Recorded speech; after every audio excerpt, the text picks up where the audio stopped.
Oh, hey, hi. Welcome to my thoughts on the Canon R6 in this fall of 2021. I have done a number of videos on this camera, and it has been a camera that I've been using quite a lot. I've been using it a lot for wedding photography, which is kind of my main expertise, at least here on YouTube, as well as landscape and nature photography. And that might seem a bit weird because it's a 20 megapixel camera, but I will tell you more about that in a little bit. First, a few quick announcements. I just released a film photography. We're going to call it a zine, and there's a link. It's upside down. There's a link in the description below. If you want to go check this out, you can buy it and it will ship to your house. It's about Iceland. It's just photos, no pictures of me, just pictures of Iceland. And if you want to watch the full documentary of our film road trip through Iceland, it is available on my channel. That has nothing to do with the Canon R6.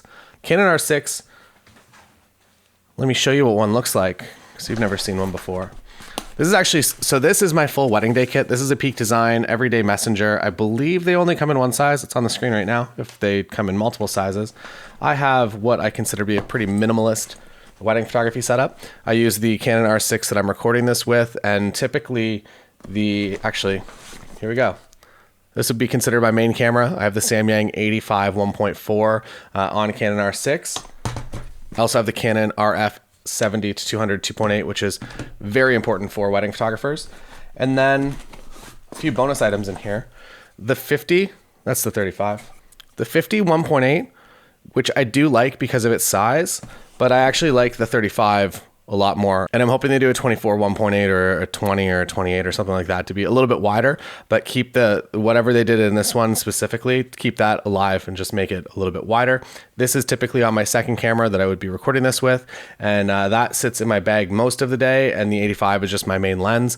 I have decided this year that 85 does feel a little bit long. I'm photographing a lot of smaller weddings, and just when you're in a smaller space with people, I find that 50 or 35 is maybe a little more reasonable to use on the day. Whereas larger weddings, I would say that 85 is kind of where I like to stay most of the day. You could obviously just use a 70-200 all day if you wanted, but I like the look and feel from the Samyang 85 1.4 specifically. In here, I also have two other bonus items that maybe I'll talk about quickly. It is a new Godox unit. This is just an X2T controller that is just a wireless controller. It has a little wheel on it. So you can quickly change the intensity of this flash. Is that the right word to use? This is the V860iiiC, and you got to buy it for Canon, Nikon, whatever your camera is that you use. There's a little letter. And basically this is the Godox V1, all of the tech that went into that, with a bonus edition. I believe it's a little bit cheaper. And also you get this little bounce card built in. So the V1 is an amazing flash, but you kind of have to get an attachment to put on your lens in order to kind of get this. I like having a flash card just built right in. One addition that I just so badly want to see, I just want to be able to charge this by USB-C. When they appear, there's a link in the description below if you want to go get one of these. When they messaged me originally, I was like, does it charge by USB-C? Because that's the only thing that I care about. Like the V1 is amazing and I'm happy to use it. And they said yes, and I was so excited. And then I got here and it's the same little charger. So it charges by USB-C, but you still have to take the battery out and charge it. It's a good battery, great flash. Can't recommend the V1 or this enough. And if you have a V1 already, maybe grab one of these and have obviously a backup. And they talk to each other. You can use them off camera if you want. That's what this controller is. I like everything about this camera except for one thing. I'll tell you about that one thing later in this video.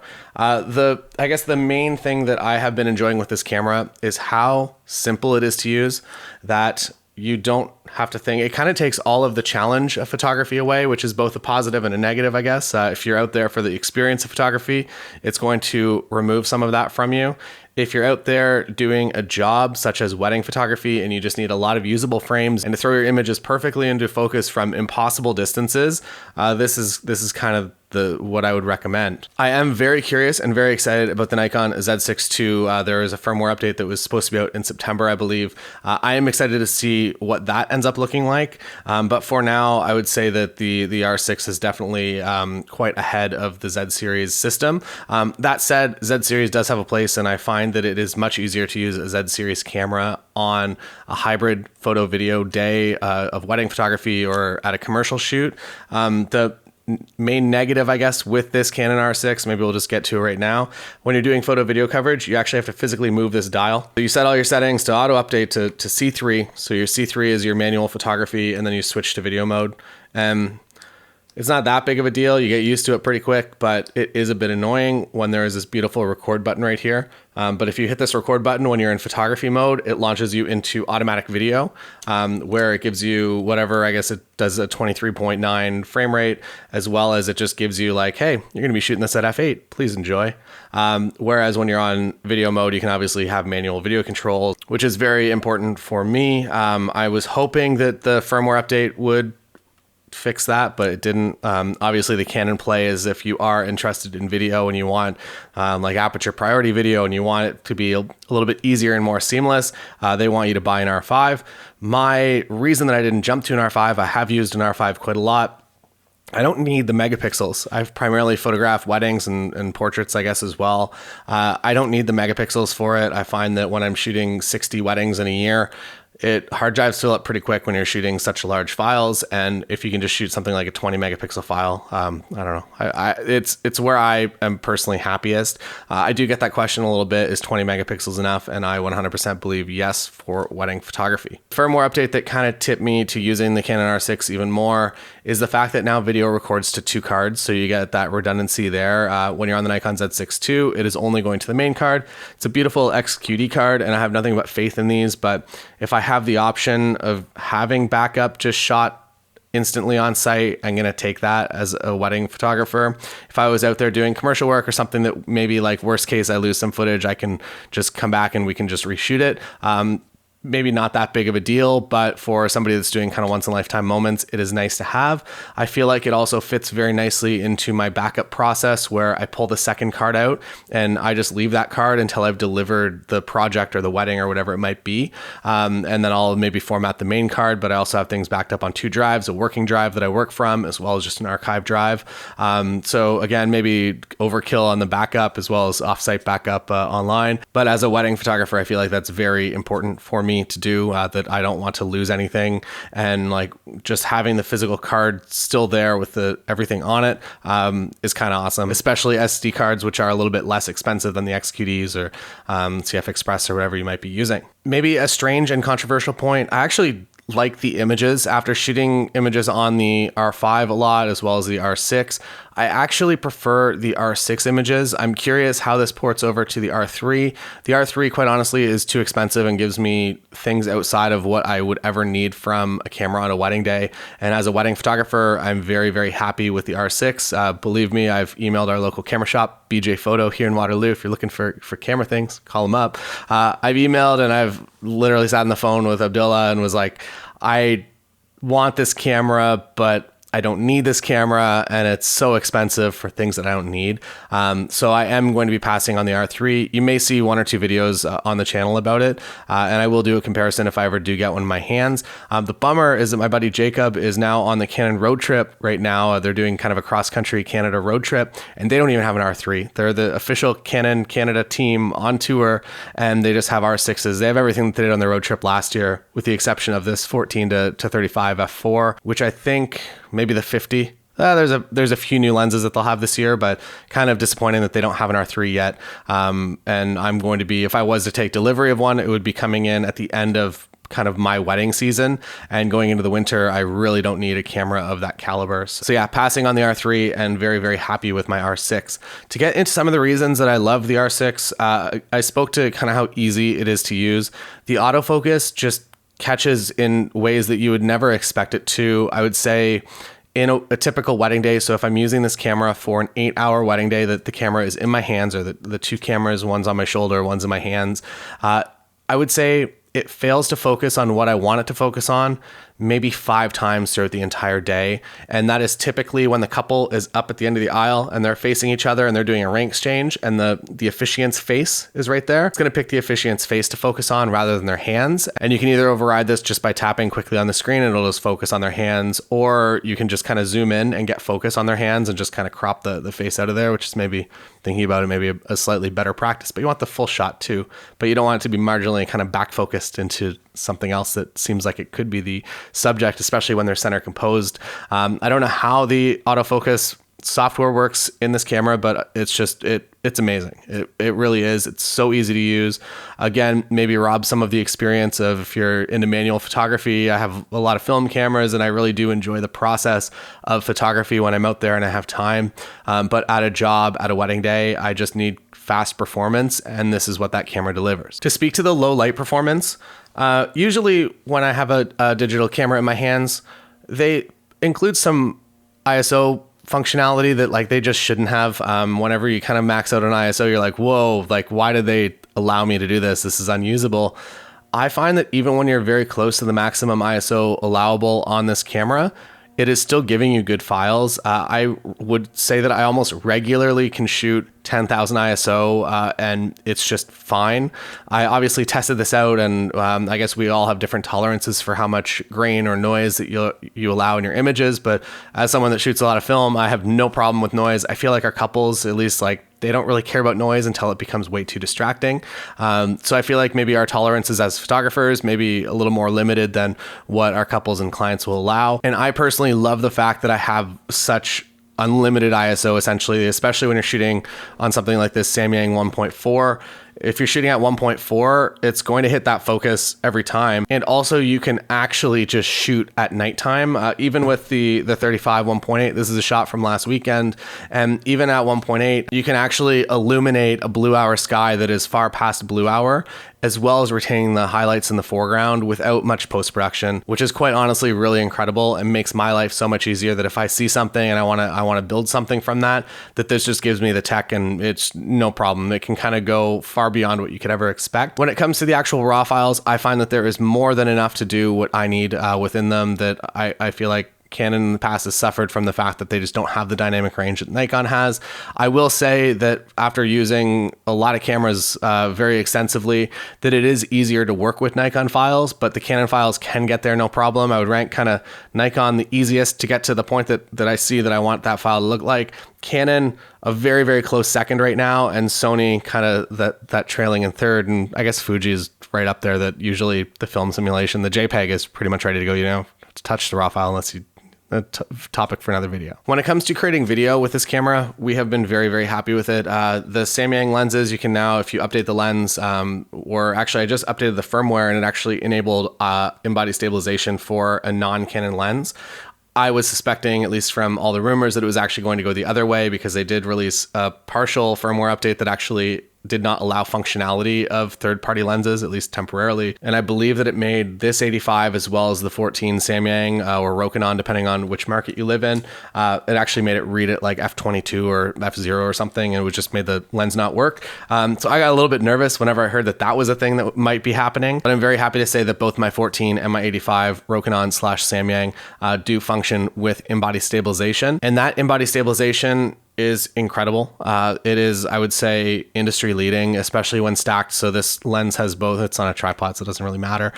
Here's this lens out in the world that we were in a few weeks ago. And with the stacked in-body stabilization, it really just makes your life so much easier as a video creator. I would say there's very, very few times that I would actually need a tripod unless that's the official look that you're going for.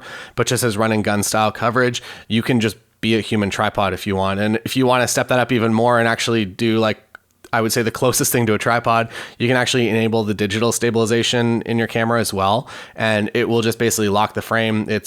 I wouldn't recommend using it all the time, but if you ever need a static shot and you don't have a tripod or a place to put your camera, if you do that, it's not going to move. You can also add the digital stabilization in warp stabilizer in post-production, but the in-body stabilization, this lens doesn't have stabilization, and I'm very, very happy with it. And when it becomes stacked all of a sudden, like on this 70 to 200 f2.8, you will be very, very impressed by that stabilization, and it will do things that you think that you need a gimbal for, and all of a sudden you can just kind of do it handheld, which is amazing. I've never been a big fan of gimbals. I don't know, we do travel content. We like to just kind of go somewhere and shoot, and the lighter weight we are, the better. I feel like same goes for wedding days. Same sometimes goes for commercial shoots. Sometimes the commercial client wants you to put on a big show to be like, yeah, boss, I hired the right team. Look at how much stuff they brought. A lot of the clients that I work with know that we work very lightweight and also quickly, and that helps facilitate that, not bringing in any additional equipment and trying to do as much as we can with natural light. But that's something to manage with your customers and your clients for your video business. I will say, overheating, still an issue. I know that they're basically, the workaround is if you are shooting video, you can shoot to an external a Ninja 5 monitor if you want. And if you turn off the LCD, you kind of override most of the overheating. I haven't myself tried that. I also don't do any really extended coverage. Right now I'm 25 minutes into a 4K clip and I'm not overheating. When I restart the camera, it will give me a limited timer. So basically if you're recording 4K and you do a 20-minute clip, the next clip you're going to be allowed to do is maybe a total of 15 or 20 minutes. And that's kind of how it overheats. It makes the files smaller. I found that when I was out in the hot sun on a wedding day, if I would have been running just video, I definitely need a monitor. If I'm running hybrid photo video coverage, I can kind of get away with just doing everything in the camera. I have 2 cameras, so I obviously have an immediate backup if it were to overheat, but you can watch the overheat happen, and eventually you're going to have a clip that you're allowed to record for 1 minute. And then at some point it's just not going to let you record at all. So while that is a problem that comes with the weather sealing of this camera as well, that it's just so well weather sealed that heat cannot escape it, which for me, I would say it's kind of a balance that I'm fine to have that. I shoot a lot in non-ideal conditions. We do a lot of snowboard content, ski content, which means that there's just snow around, as well as weddings. We've photographed lots of weddings, and last week in the rain, actually 3 or 4 weddings in a row in the rain, unfortunately. And we've never been worried about our cameras if they do get wet. It's not a big deal at all. That said, obviously do try to keep your cameras dry when possible, but if you do need to get out there and you're getting some drops on it, it's not a big deal for this camera. The price point of this camera, I feel like, is exactly kind of where it should be. The hard part, I guess, of buying into the R series is that if you want to get the RF glass, it is more expensive. And in my experience, at least the lenses that I would usually use, they are heavier. They are more technically amazing. They don't focus breathe. I guess the general statement that I can't really use. A lot of the lenses, focus breathing doesn't really exist. Some of them will surprise you that it actually very much is there in a very expensive lens. But know that if you are buying into the new Canon RF ecosystem coming from the digital SLR side, that it is going to be a little bit more expensive if you want that native glass. You can go through an adapter to use all of your old lenses if you want, but for the most part, I like having the native glass when possible. But I will say that Samyang 85 that is literally my main wedding day lens, as well as the 14 that I use a lot for video content, they are 2 incredible lenses. I don't know what the future looks like for them. I don't know if Samyang/Rokinon is allowed to continue to develop autofocus lenses for the Canon RF series. I guess we'll all find out together. There are some rumors online that maybe they weren't quite allowed to do that. They're maybe stepping into patents that they shouldn't have been, but I don't think anything definitive actually came out about that. So if you know something, maybe let me know in the comments. So if you are considering the Canon R6, you'll definitely not go wrong with it. It will exceed expectations in every single aspect that you could expect from a camera. To speak quickly about battery life, if you are using one of the older batteries, there are new batteries. I don't know. I have one old battery kicking around, and while it lasts a long time, I noticed that it very quickly gets down to kind of like half or even like 1/4 remaining, and then it kind of hangs out there. Whereas the newer Canon batteries last both longer and also give you kind of a more accurate reading over time. I don't know, maybe this is just a weird experience that only I've done, but definitely I would say the newer batteries for me perform better over time. But that said, if you have old batteries, by no means like throw them away. Also never throw batteries away. But don't get rid of them and just only buy new ones, because they do work very, very well. I would say one of the newer batteries, leave that in your camera as much as possible. But if you ever need a backup, the older batteries are totally fine, and we do use them quite often. To give a spec of maybe how much battery I usually use, if I'm at a full day wedding, so maybe call that a 6 to 8 hour wedding day, I will typically use one entire battery. So I won't, if I'm really pushing it, I'll leave that wedding day with the red battery notification on. If I was to do something like that, just replace it whenever you get kind of low. But to give kind of that metric, I think that on a normal wedding day, shooting both photo and video coverage, I typically use one single battery, which is actually, I would say, quite incredible. I will say, as somebody that uses a lot of cameras, that I am quite often reaching for these two Canon R6s whenever I am going to a job. And the only annoying part with them is that if you're doing hybrid coverage, you got to be flipping between the physical dial. Maybe a future update will allow me to make manual video go into this button when you're in manual photography. And then also the overheating, which is solved if you know you're getting into a heavy video day by just bringing an external monitor. And it won't be a problem for you. That said, it's a bit annoying that you're spending this much money on a camera that can't just internally record kind of as you would want it to. But that's one of the limitations to be aware of. And yeah, that's all I have to say.